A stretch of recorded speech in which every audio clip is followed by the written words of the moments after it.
100 engineers failed to fix the foreign machines, then a black janitor repaired it in 10 minutes.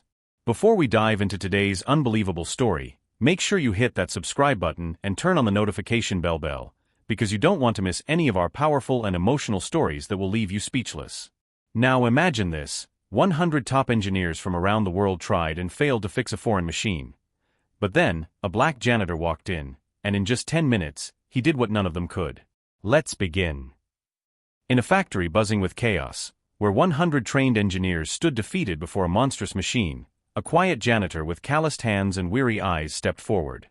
10 minutes later, as the steel beast roared back to life, silence fell, except for the sound of hearts breaking and pride crumbling. Backhand index pointing right. What do you think? Can talent truly be hidden behind a mop and broom? Share your thoughts in the comments below, and don't forget to subscribe for more heart-touching stories. The summer heat in Detroit pressed down on the city like an iron lid, thick with the smell of asphalt and smoke. Inside the sprawling plant of Henderson Manufacturing, the air was heavy with the tang of oil, metal, and sweat. The factory was alive with the clanging of hammers, the whir of conveyor belts, and the occasional bark of supervisors demanding faster, cleaner, sharper work. Among the hundreds of employees in steel-toed boots and grease-streaked overalls, one figure often passed unnoticed: Samuel Okoro, a black janitor in his late 40s. He wore faded blue coveralls, always a little too loose, and his work boots bore the marks of years of scrubbing, polishing, and cleaning every corner of the plant. He wasn't part of the engineering teams or the design divisions that everyone glorified. His work was simple: mop the floors, empty the trash, keep the restrooms clean, and make sure the spaces gleamed by dawn. At least, that's what everyone thought. But Samuel had another side, one buried under years of rejection and silence. Before America, before Henderson Manufacturing, before janitorial shifts that barely paid enough to cover rent, Samuel had once been an engineering prodigy back in Nigeria. He had studied mechanics with a passion that made professors nod in awe. Machines spoke to him.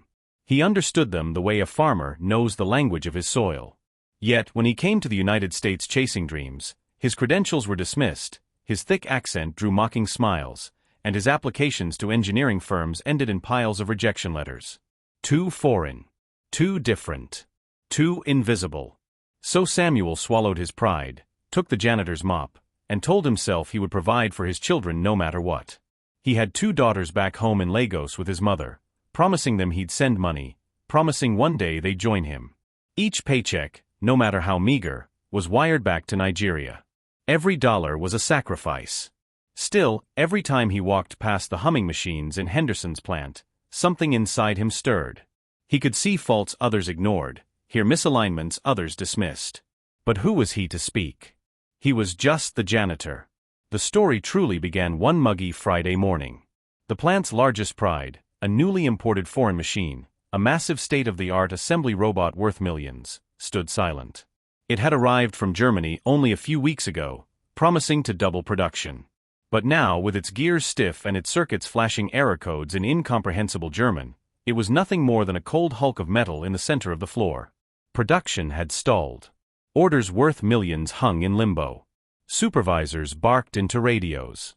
Engineers in crisp white shirts hovered around the machine, manuals in hand, laptops connected, frustration written on their faces. For 2 days, they tried. They replaced parts, recalibrated sensors, updated software patches, checked every possible configuration. 100 engineers, American, German consultants, even a few flown in from neighboring plants, took turns. Still, the machine sat stubbornly still, its giant arm locked mid-air like a soldier refusing to march. The workers watched, whispering among themselves.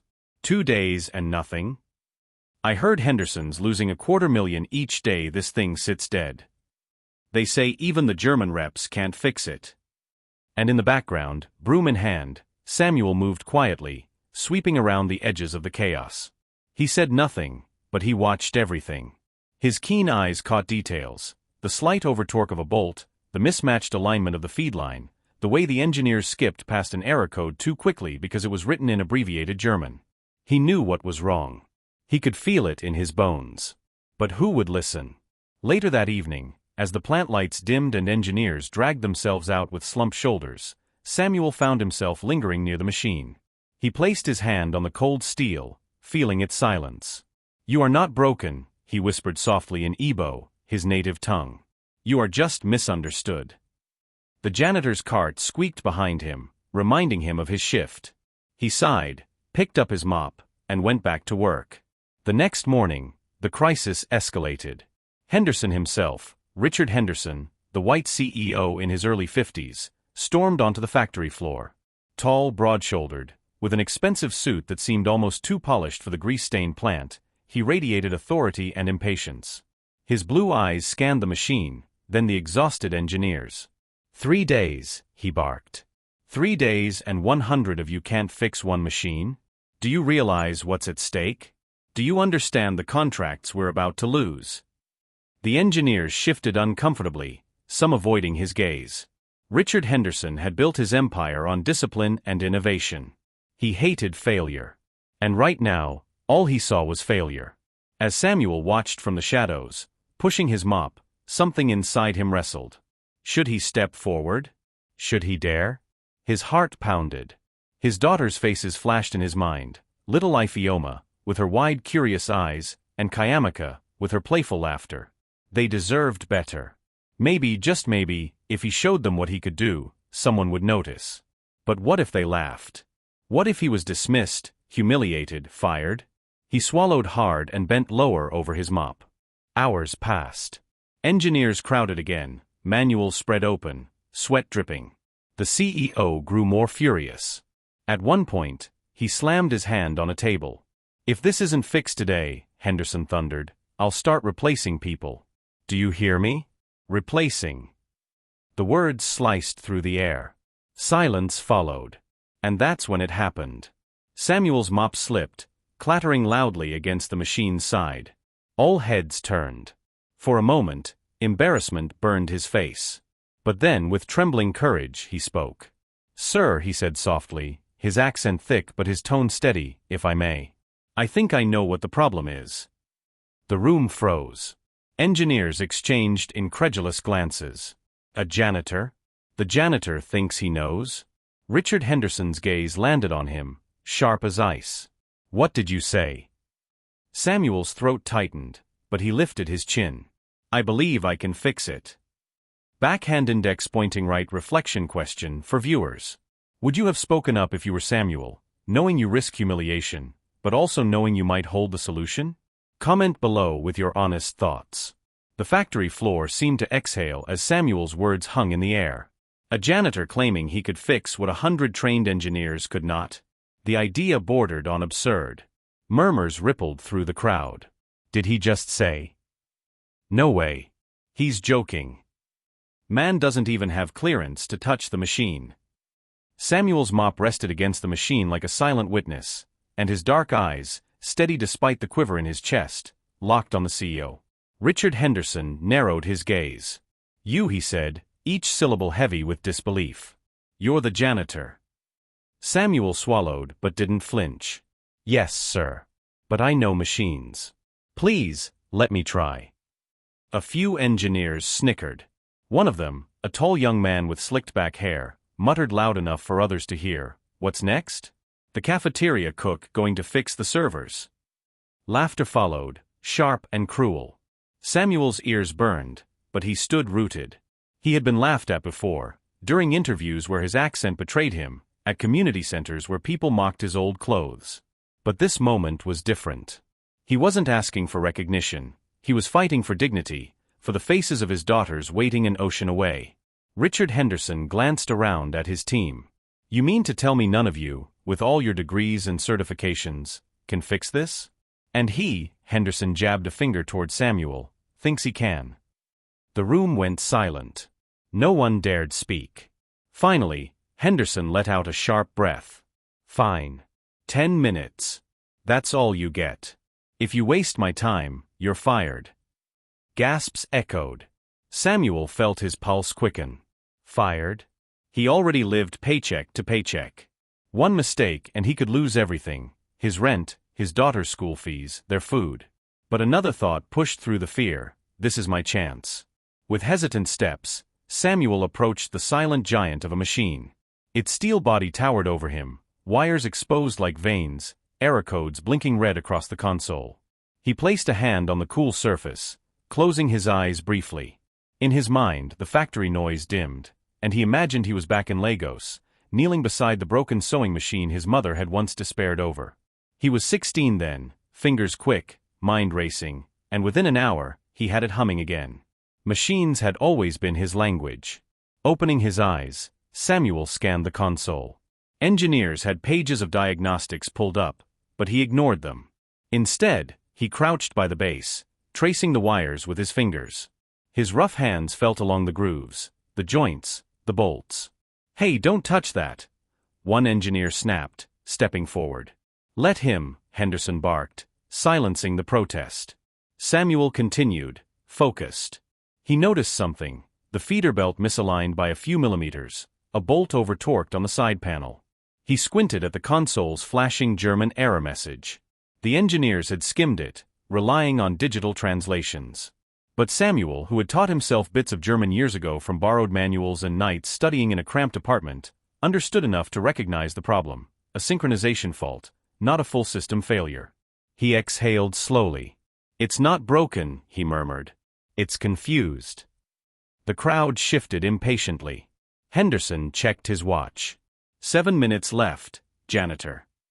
Samuel's fingers moved quickly. He loosened the over-tightened bolt, realigned the feeder belt, and adjusted a calibration switch deep inside the housing. Grease smeared his hands, staining his coveralls. He worked with the calm precision of a surgeon, though his heart hammered in his chest. Engineers muttered, rolling their eyes. "This is ridiculous. He's going to make it worse. He doesn't even have proper tools." But as Samuel straightened, wiping sweat from his brow, he turned to Henderson. "Sir, may I power it on?" The room went silent.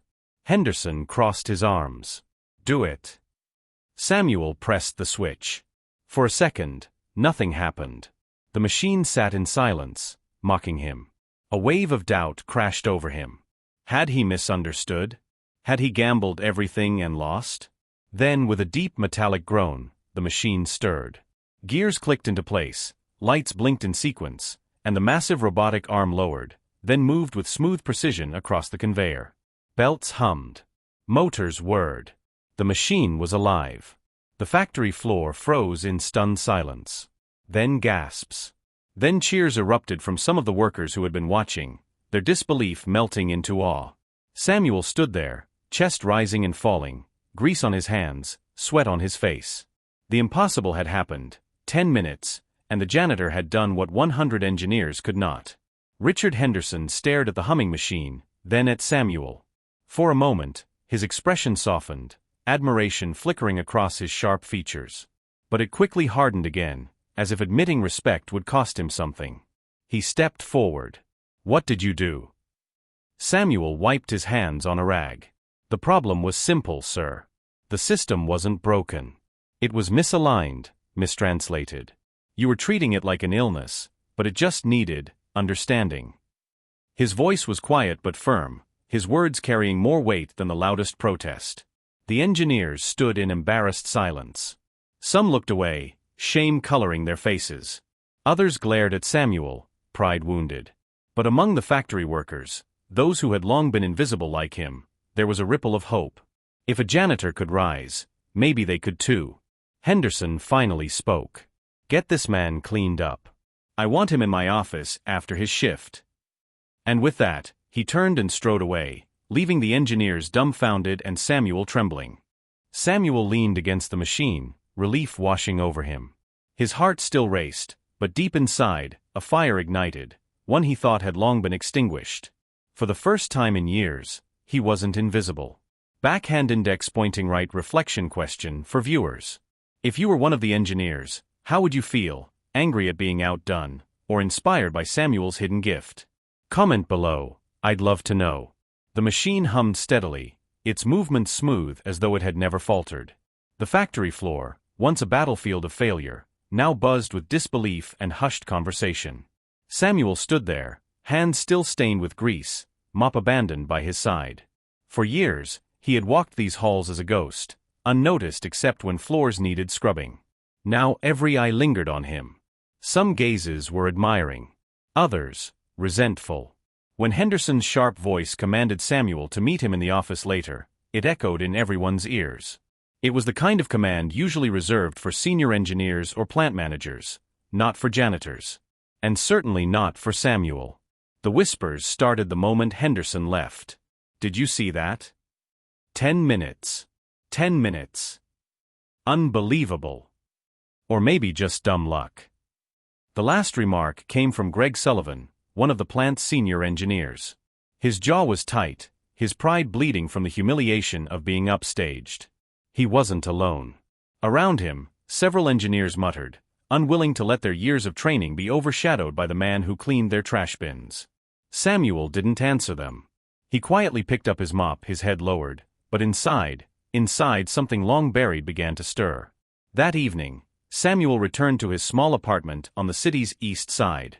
It was a cramped space with peeling paint, a flickering light in the kitchen, and the constant hum of traffic outside the window. But it was home. He sat at the tiny table, pulled out his old, battered laptop, and opened a video call. After a few seconds of buffering, the screen lit up with two smiling faces, his daughters. "Ifioma. Kayamaka," he exclaimed, his tired face breaking into the brightest smile. "Papa," they chorused, their voices filled with joy. "How are my girls?" "We're fine, Papa," Ifioma said, though her eyes held the weight of responsibility. At 15, she was already far too aware of the sacrifices her father made. Beside her, 12-year-old Kayamaka giggled, showing him her latest drawing. Samuel's chest tightened with love. Everything he did, every mop stroke, every long night, was for them. Today, though, he had a story. "Guess what happened today?" he asked, leaning closer to the screen. He told them, voice animated, about how the great machine had stopped, how the engineers had failed, and how their father, the janitor, had brought it back to life in just 10 minutes. Their eyes widened. "Papa, that's amazing," Ifioma said. Kayamaka clapped her hands. "So now they will make you an engineer, right?" Samuel hesitated. The hope in her voice was like a knife. "We will see, my dear. We will see." Back at the factory, the engineer's resentment brewed like poison. Greg gathered a few of his colleagues in the break room. "You all saw it," he said, slamming his fist on the table. "We can't let some janitor make us look incompetent. Henderson may have been impressed for now, but trust me, this doesn't end well. That man doesn't belong here." Others nodded reluctantly. Pride was a fragile thing, and Samuel's victory had shattered theirs. One whispered, "What if Henderson gives him more chances? What if he replaces us?" Greg's eyes narrowed. "Not if we remind everyone what he really is, a janitor, nothing more." Meanwhile, in the quiet of his office, Richard Henderson sat alone, staring out at the city lights through his floor-to-ceiling windows. He should have felt relief. The machine was fixed, production back on track, losses halted. But instead, he felt unsettled. A janitor had done what his top men could not. What did that say about his company? About the systems he trusted so blindly? He remembered the look in Samuel's eyes, humble yet steady. Not arrogance, but certainty. Henderson had built his empire on recognizing talent, but somehow, he had let this man mop floors for years without noticing. His phone buzzed. A message from his assistant reminded him of the board meeting next week. Investors were already restless over the machine's breakdown. Henderson rubbed his temples. Perhaps Samuel's 10 minutes could be spun into a story of resilience. Or perhaps, it could be more. For the first time, Richard Henderson wondered, who exactly is this janitor? The following day, Samuel reported for his shift as usual. He expected the same quiet work, the same invisibility. But things were different now. Some workers clapped him on the back, whispering, "Good job, Sam." Others smiled warmly. For once, there was pride in their eyes when they looked at him. But not everyone was kind. In the locker room, he overheard engineers mocking him. "Bet he just got lucky. Yeah, probably loosened the wrong bolt and it happened to work. Man's a janitor for a reason." Samuel said nothing. Words like those were not new to him.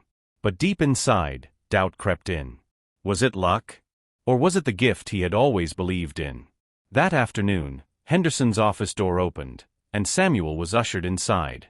The CEO sat behind a massive oak desk, his suit immaculate, his expression unreadable. He gestured to the chair across from him. "Sit." Samuel obeyed, his rough hands folded in his lap.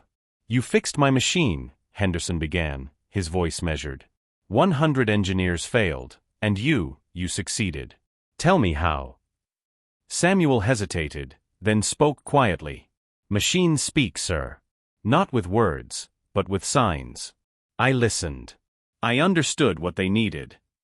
Henderson studied him. "Where did you learn this?" "In Nigeria. I studied mechanical engineering. But here," he trailed off, swallowing the bitterness. "Here, no one believed me. My papers were dismissed. So I cleaned floors." Silence stretched.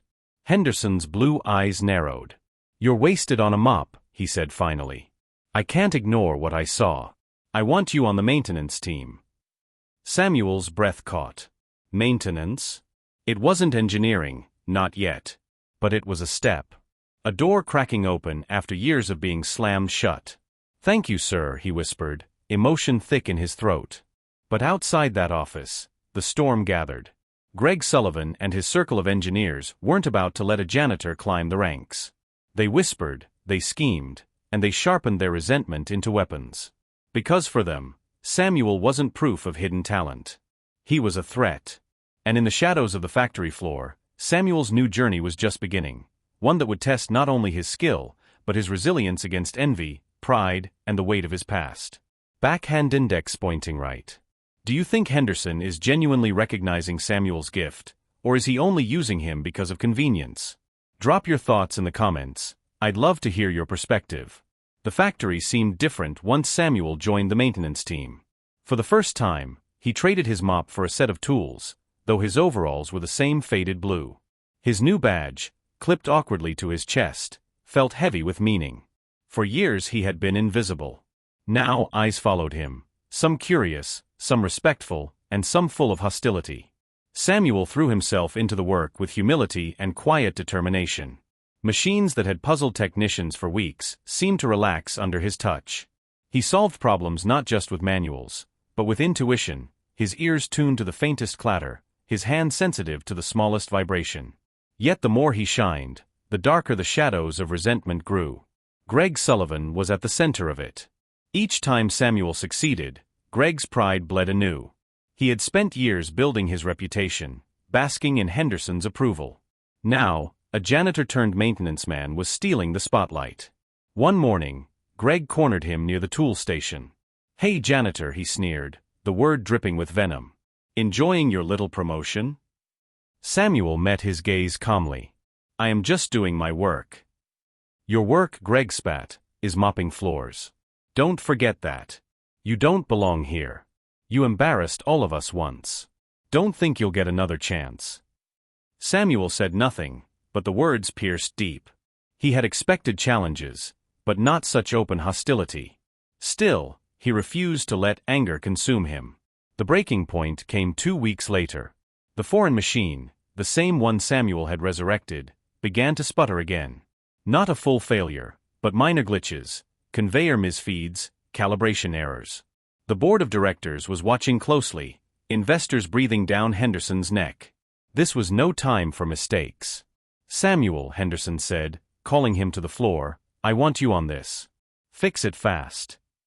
The order was clear. The entire factory gathered, curiosity sharp.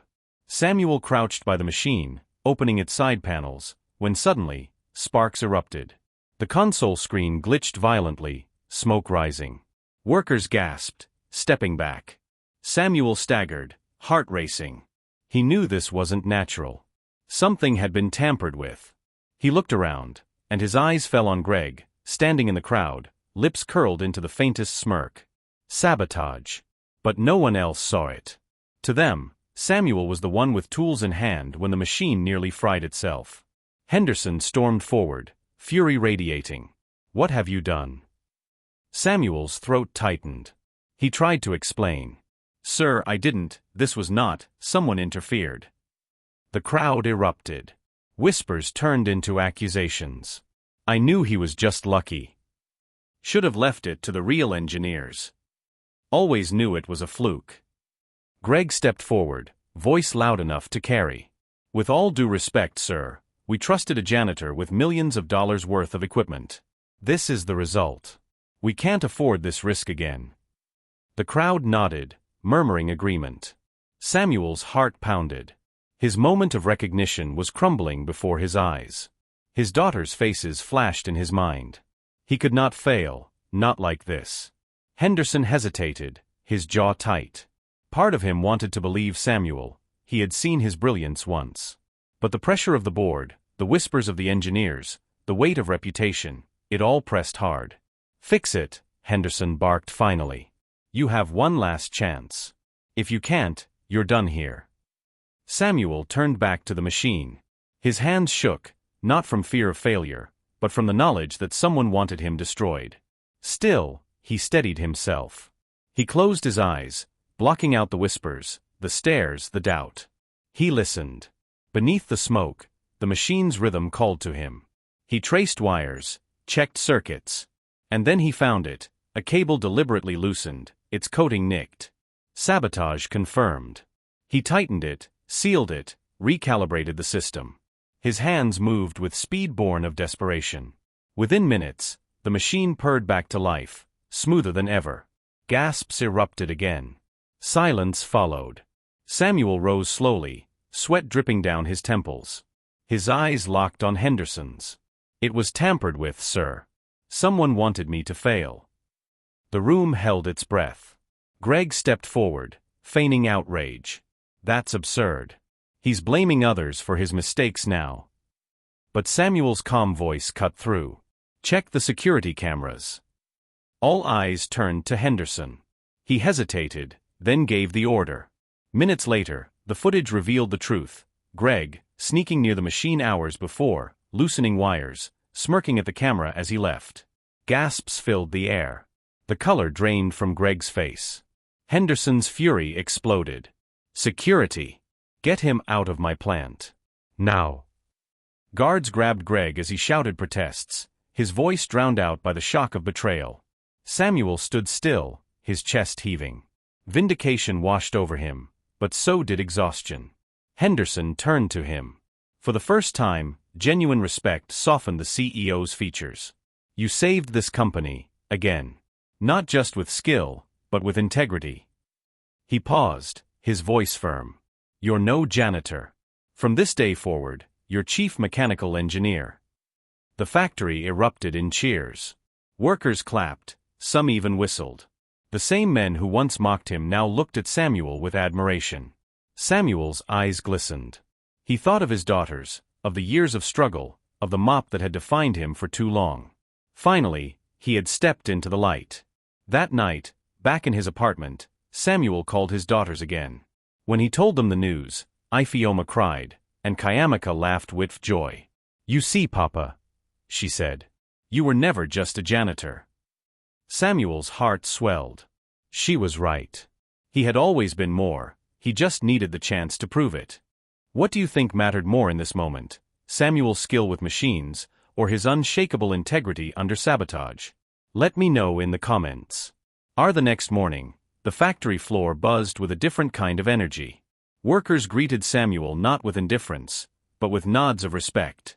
Some even patted his shoulder as he passed, murmuring, "Good work, Chief." The badge on his chest had changed overnight, from custodial to chief mechanical engineer, but what weighed heavier was the shift in how people saw him. For years, Samuel had been the man sweeping in silence, dismissed as background. Now people turned toward him, eager to learn, eager to listen. That weekend, Samuel traveled out of the city to see his daughters. The bus ride felt endless, his thoughts circling like restless birds. Would they truly believe the change? Would they see him differently now? When the bus pulled into the dusty station, Samuel spotted them immediately. Ifeoma, tall and graceful, scanning the crowd with hopeful eyes.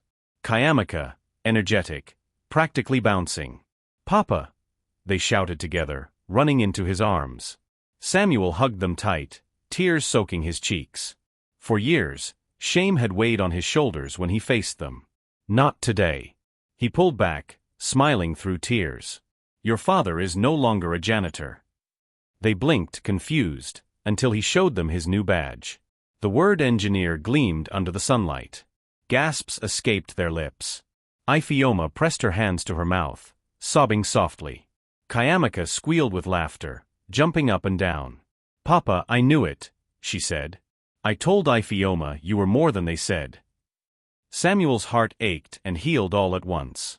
"Yes, my girls. And this is only the beginning. I did it for you. So you will never bow your heads in shame again." They clung to him, and for the first time in years, Samuel felt whole. Back at the factory, Henderson sat in his office, staring out at the humming machines.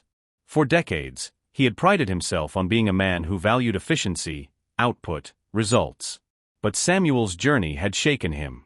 He realized he had nearly discarded a diamond while polishing stones. Pride had blinded him. And Greg's betrayal had exposed the danger of arrogance unchecked. Summoning Samuel to his office, Henderson stood rather than sitting behind his massive desk. "Samuel," he said, voice uncharacteristically gentle, "I owe you an apology." Samuel's eyes widened. "Sir, you don't." "Yes, I do," Henderson interrupted. "When you first touched that machine, I dismissed you. When the others mocked you, I stayed silent. And when sabotage nearly ruined you, I doubted you." He stepped closer, extending his hand. "But you stood tall. You not only fixed my machines, you fixed my blindness. You reminded me what leadership truly means, seeing value where others don't." Samuel's throat tightened as he shook Henderson's hand. The gesture was more than respect, it was redemption. From that day, Henderson began changing company policy. Training programs opened for overlooked staff, cleaners, drivers, clerks, giving them chances to show hidden talents. He called it the Samuel Initiative. And Samuel became its symbol. Word of the janitor-turned-engineer spread beyond the factory. Newspapers ran stories. 100 engineers failed, janitor succeeded. From mop to machine, the Samuel Okechukwu story. Samuel was invited to schools, universities, and even government conferences to share his journey. Standing at podiums in worn but neatly pressed suits, he spoke with humility. "I am not here because I am better than anyone. I am here because I refuse to let rejection define me. When life hands you a mop, do not forget you may also hold a gift." Young people cheered, parents wept, and workers everywhere found hope. His story became a beacon, proof that talent could not be buried forever. Months later, Samuel returned to the same machine that had started it all. He ran his hand over its smooth panels, remembering the day he had crouched here as a nobody. Now, apprentices stood nearby, waiting eagerly for his instruction. Engineers who once doubted him took notes. He smiled. "Machines speak a language. They tell you their pain if you listen. That's the secret." The apprentices leaned in, eyes wide. As Samuel demonstrated, laughter bubbled in his chest. Once, this factory floor had been his cage. Now, it was his stage. One evening, at a company celebration, Henderson pulled Samuel onto the stage. The hall was full, workers, board members, even foreign investors. "This man," Henderson declared, placing a hand on Samuel's shoulder, "taught us all a lesson. Not about machines, but about humanity. He showed us that greatness can come in humble clothes." The hall erupted in applause. Samuel's daughters, seated in the front row, clapped with tears shining in their eyes. Samuel stepped forward, his voice steady. "I was once a janitor. I carried shame. But today, I stand not because of titles or applause, but because I refuse to give up. If you feel unseen, remember, your time will come. Shine anyway." The audience rose in a standing ovation. Henderson clapped the loudest. Samuel looked at his daughters. For them, for himself, for everyone who had ever been overlooked, he had rewritten the ending. And so the janitor who once swept the floors of the factory became the man who rebuilt its heart. Samuel's journey reminds us, greatness does not wear labels, it waits for courage to uncover it. Tell me, dear viewers, if Samuel's story touched you, what hidden gift are you ready to uncover? Comment below. And don't forget, subscribe for more powerful stories that prove nothing is impossible when faith and persistence meet. Thank you for watching. Please stay tuned for more interesting stories.